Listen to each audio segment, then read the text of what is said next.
Let's start May off with a bang. Michigan Channel host James Yoder, noted troll, says we can't get to 500 likes on today's video. Let's prove him wrong again. Like the video for me, please and thank you right now.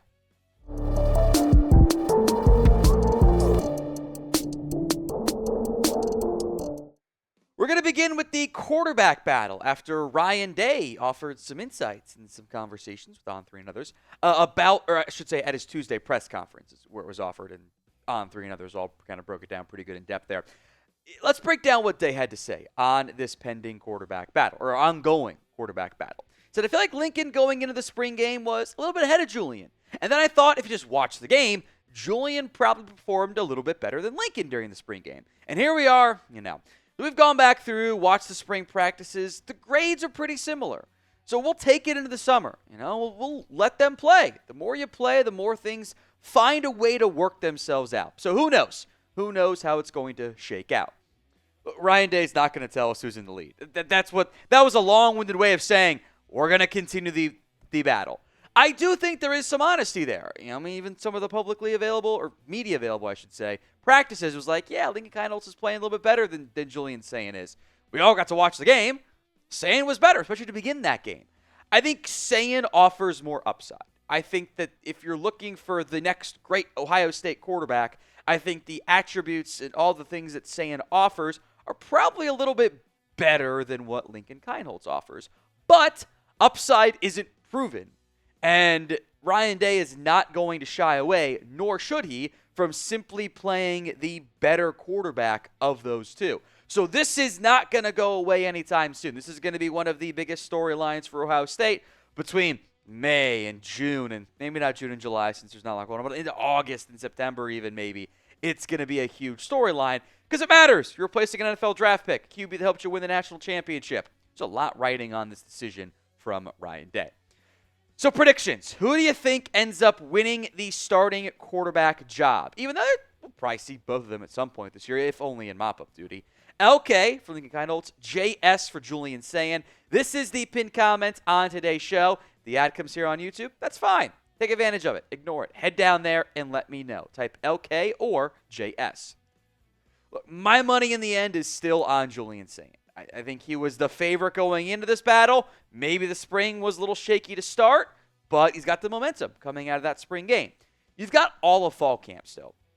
And I do want to emphasize that part. You have a long time to go for this battle to be sorted out. There is frankly no rush to try to figure out who it is because you don't have to figure it out who it is yet. You've got until August 30th against Texas, which is kind of a big game. And then you've got some breather games in, I think, Grambling State and Ohio in we'll call it the state championship game between Ohio and Ohio State. You got time to figure that out, but there's no easy game to get it going. So they'll probably figure it out a week or two before so they can get everything prepped for that massive Texas game. Ryan Day also had this to say on the quarterback battle. I think the next couple months, those guys coming in here and continue to get stronger and faster getting on the film. Now they have cut-ups that they can watch to grow from. And then, as we all know, the summer will be huge. So, I'm encouraged with what we saw coming out. You can see the talent with Tavian St. Clair. He just needs more experience, more bats. And the more he does that, the more he'll be in the mix. But right now, it is a two-horse race. Again, I appreciate the honesty on St. Clair. He's not ready yet. He needs time. That's not a bad thing. It's just how it works when you're a true freshman QB. Sometimes you're just not ready. If he were at, I'm going to throw shade, Ohio, he'd start. He's not. He's at Ohio State. It's different. Or if you want to throw shade at my alma mater, he'd be the QB1 for Miami, Ohio, day one starter, no doubts about it. But nah, it's a different expectation there. This is Julian Sayin against Lincoln Kienholz. There's weeks, there's months before this ends up being sorted out. And there is one positive side, too, of Kienholz playing well and kind of making it a real competition. Both stay. There's no concern over Julian Sayin is heads and shoulders better. Kienholz going to jump in the spring portal. Now, what ends up happening probably is, the winner ends up staying again for the upcoming season in 2026, and then the loser leaves, and Tavian St. Clair is the new backup, and then you add another highly touted recruit, and the cycle kind of continues itself, but the loser ends up leaving. And that's just the Devin Brown path of Brown could not quite beat out Will Howard. maybe Kienholz can't beat out Julian Sayin. He goes to a different Power 5 school next season, sticks around for the playoff and everything else, just like Devin Brown ended up doing. Ohio State National Championship gear is available still at chatsports.com/OSU champs while supplies last. Hats, hoodies, t-shirts, National Championship gear is available. Link will be in the comment section and the description of today's show. But it's just chatsports.com/OSU champs. Let's stick with the offense. We'll go to the offensive line here. Austin Siereveld, the offensive lineman, despite it being the end of April, when Day's press conference was, obviously now it's May 1st, Day has said he is going to start. Where he starts is the question mark we'll get into here. Ryan Day said, quote, "I thought Austin did a nice job moving around. I think he took a big step forward for us." And so, yeah, I think we're in position to really get into like who's starting, who isn't, and what positions. Austin Siereveld is going to be a starter for us. He's an excellent player. Really had a good spring for us. Look, Siereveld started some games last year, was a key contributor to an offensive line that underwent some shuffling. He's gotten run at tackle. He started 6 games at guard last year, was the spring game starter at right tackle, and then played a lot of tackle during some of the open media sessions. So maybe he's a tackle for OSU on the right side in 2025. We'll discuss some more about the offensive line in general here. But what position do you want Austin Siereveld to play this upcoming season? Left tackle, left guard, center, right guard, right tackle are your options. It's obviously not center. You kind of got guard and tackle basically, but let me know in the comments of today's show. I think you pretty much have 3 locks on the offensive line. Ethan Oninawa is going to be one starter.